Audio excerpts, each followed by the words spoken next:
Assalamualaikum warahmatullahi wabarakatuh. Selamat pagi teman-teman semuanya. Kita kembali lagi di podcast Ask Leto, Ask and Learn Islam Together pada edisi keempat kali ini. Bersama saya Arul yang akan membersamai teman-teman sekalian. Kali ini akan ada 3 pertanyaan yang akan dijawab oleh Ustadz Abu Anas. Langsung saja kita masuk ke pertanyaan yang pertama. Afan Ustadz hendak bertanya, bagaimana sih manajemen waktu baginda Rasul atau para sahabat yang mana bisa menjadi orang yang kaya akan harta namun juga kaya akan ilmu dengan mampu menghafal beribu-ribu hadis. Mungkin untuk Ustadz Abu Anas dipersilakan untuk menjawab pertanyaan tersebut. Bismillah, hamdan katsiran tayyiban mubarakan fi kami yuhibbu rabbuna wa yarda. Wa sallallahu ala nabiyina Muhammadin wa ala alihi wa sahbihi man tabi'a bi ihsanin ila yaumiddin. Adapun pertanyaan pertama mengenai bagaimana Rasulullah SAW memanajemen waktu, yaitu manajemen Rasulullah SAW itu dengan manajemen sholat, ya, manajemen sholat. Sebagaimana Allah Ta'ala mengatakan dalam firman-Nya, "Inna sholata kanat 'alal mu'minina kitaban mawquta." Sesungguhnya salat itu atas orang-orang yang beriman sudah ditentukan waktu-waktunya. Maka menunjukkan bahwasanya setiap manajemen apapun, ya, baik manajemen kerja atau jadwal harian atau jadwal murid atau jadwal pelajaran dan seterusnya, jadwal rapat dan seterusnya, ataupun yang ditanyakan itu tentang manajemen waktu, maka wajib atas kita sekalian untuk memanajemen waktu sholat. Kalau sudah bisa memanajemen sesuai dengan waktu sholat, maka insya Allah akan sukses sebagaimana suksesnya Rasulullah SAW dan para sahabatnya.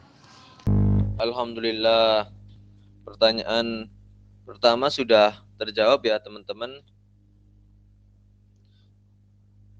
Masya Allah, ternyata sholat selain sebagai tiang agama, sholat juga bisa menjadi kunci dari segala hal, termasuk juga dalam memanajemen waktu ya teman-teman.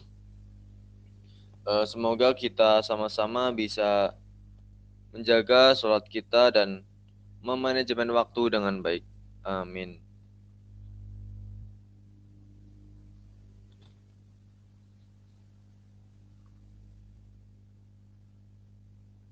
Baik, kita lanjut ke pertanyaan yang kedua. Assalamualaikum warahmatullahi wabarakatuh Ustadz. Saya izin bertanya, saya kan sudah 2 kali mimpi tentang kiamat dan disiksa di alam kubur. Itu mimpinya selang beberapa minggu berbeda-beda, Tat. Sebenarnya katanya mimpi buruk tidak boleh diceritakan. Tapi jujur, ini malah membuat saya kepikiran terus. Karena di mimpi saya bilang, minta dikasih kesempatan. Terus dijawab, memangnya 18 tahun tidak cukup buat kamu menggunakan kesempatan itu. Ini bagaimana ya Ustadz? Baik, saya persilakan kepada Ustadz Abu Anas untuk menjawab pertanyaan tersebut.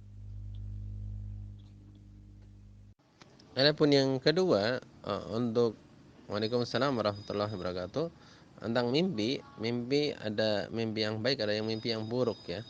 Kalau mimpi buruk, sebagaimana Rasulullah SAW mengajarkan untuk meludah 3 kali ke kiri dan menjadikan melindungan kepada Allah Subhanahu wa taala, ya, dengan ta'awud, menjadikan Allah sebagai perlindungannya. Adapun mimpi baik maka boleh diceritakan. Ini sebagaimana sunnah Rasulullah SAW, ya, untuk menceritakan kalau mimpi baik. Apabila mimpi buruk maka meludah 3 kali seperti tadi disampaikan. Adapun kesempatan yang Allah berikan, ya betul Allah memberikan kesempatan kepada kita untuk senantiasa taubat, ya, karena dunia ini sebagai tempat atau ajang bagi kita semuanya untuk berlomba dalam kebaikan. Sebagaimana dalam surat Al-Mulk, tabarakalladzi biyadihil mulku wa ala kulli syai'in qadir, alladzi khalaqal mauta wal hayata liyabluwakum ayyukum ahsanu amala. Itu di sini di dunia ini kata Allah Ta'ala, alladzi, yaitu Allah Ta'ala yang menghidupkan dan mematikan dan menjadikan kita itu liyabluwakum ayyukum ahsanu amala, memperlihatkan kepada kalian siapa yang paling baik amalannya, itu untuk berkompetisi ya dalam kebaikan. Maka kita semuanya diberikan waktu undur oleh Allah Subhanahu wa taala untuk bertobat. Maka ketika kita melakukan taubat, insya Allah ya, kapanpun dan dimanapun, insya Allah Allah akan terima. Masya Allah. Begitu jawaban atas pertanyaan kedua tadi ya teman-teman. Jadi sebelum kematian menghampiri, maka tidak ada kata terlambat untuk kita selalu berusaha dan berlomba untuk berbuat amal soleh. Semoga kita semua bisa berakhir dengan mencapai akhir yang baik atau husnul khotimah ya teman-teman.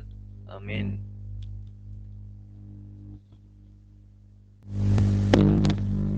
Kita sampai di pertanyaan yang ketiga dan terakhir.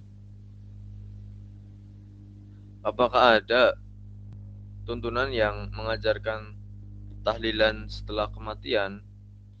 Kalau ada, mohon sebutkan dasar dan dalilnya Ustadz. Itu dia pertanyaan terakhir untuk Askleto pada edisi kali ini.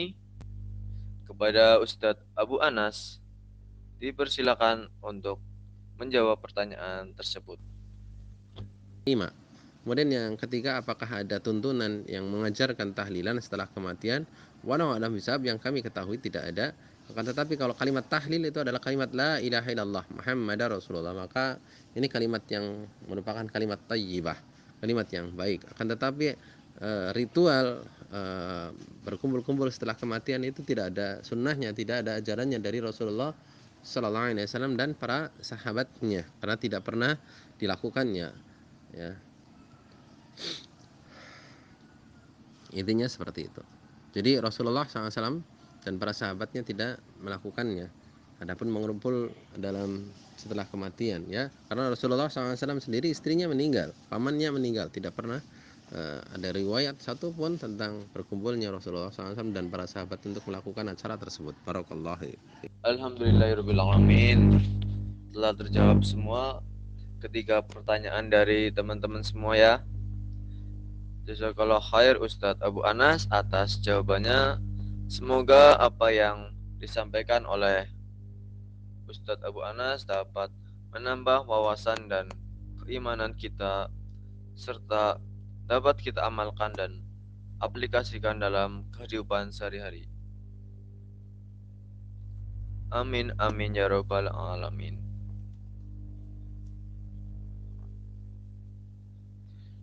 Tidak terasa ya, sudah selesai podcast kita kali ini. Terima kasih kepada teman-teman yang telah mendengarkan podcast pada edisi kali ini.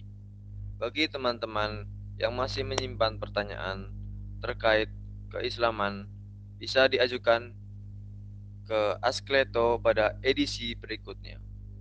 Jangan lupa untuk terus pantau akun Instagram UGI-Fiqes. Mungkin sekian dari saya, Arul. Saya mohon pamit undur diri. Semoga kita semua senantiasa terjaga kesehatan, iman, dan badan. Amin amin ya robbal alamin. Sampai jumpa di podcast edisi berikutnya. Wassalamualaikum warahmatullahi wabarakatuh.